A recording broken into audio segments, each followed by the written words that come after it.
Ito mga Audi, mangunguha naman tayo ng damo na pwedeng ulamin. Ayan mga idol, oh. Ito. Ayan. Ayan, ang dami doon, oh. Dami doon. Okay, mga idol. Papakuluan ko muna itong ating pangsahog.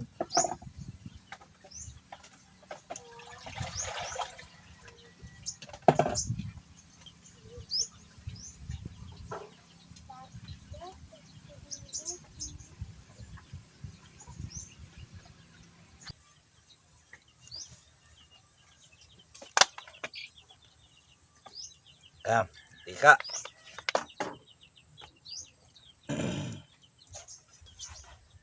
Tapos ito na yung taba. Ayan. Medyo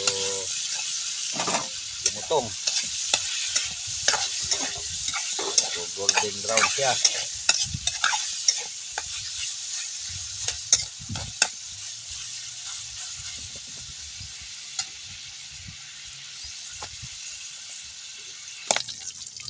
Ayan, tatawagan natin ng piniritong tilapia.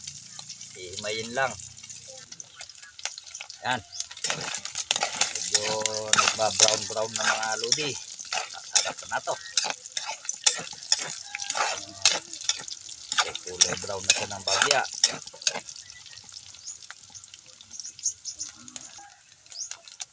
Ayan. Hindi natin itong iwas mo natin. Itong bawang. Ayan. Sibuyas.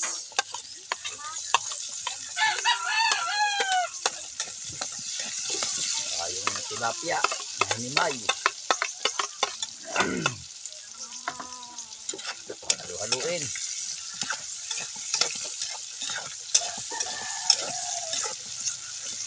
Idol, mga ulam.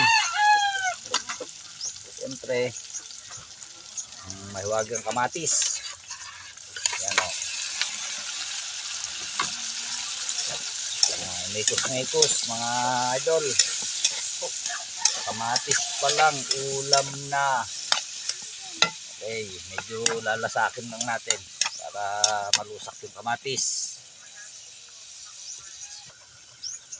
Buksan. Yun, no? Dito. Durugin natin yung mga idol ang kamatis. Ito, kamatis pa lang, ulam na. Wala pa yung gulay. Kamatis Sana all. pa lang. At saka sahog, ulam na.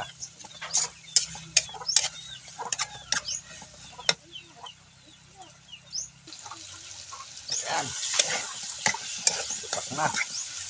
Siyempre, hindi mawawala dyan yung patis. Palasa.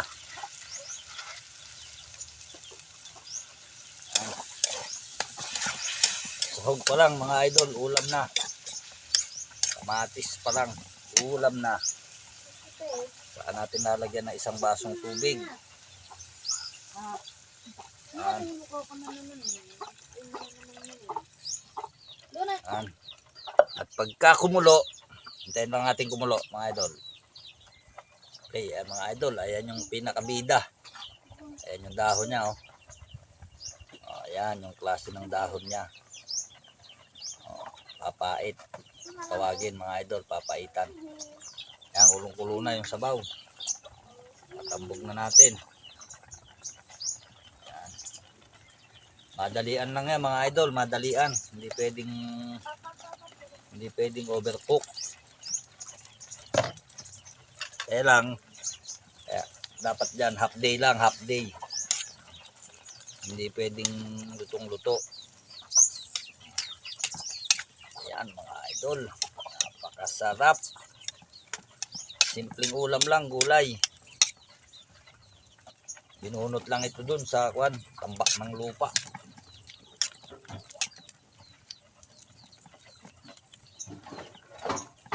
Okay na yun mga idol.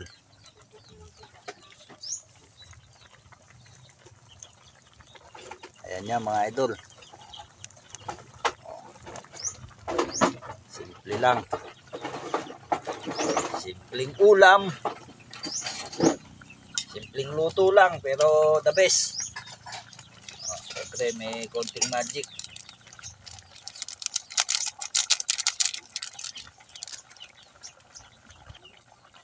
Okay mga idol. Good.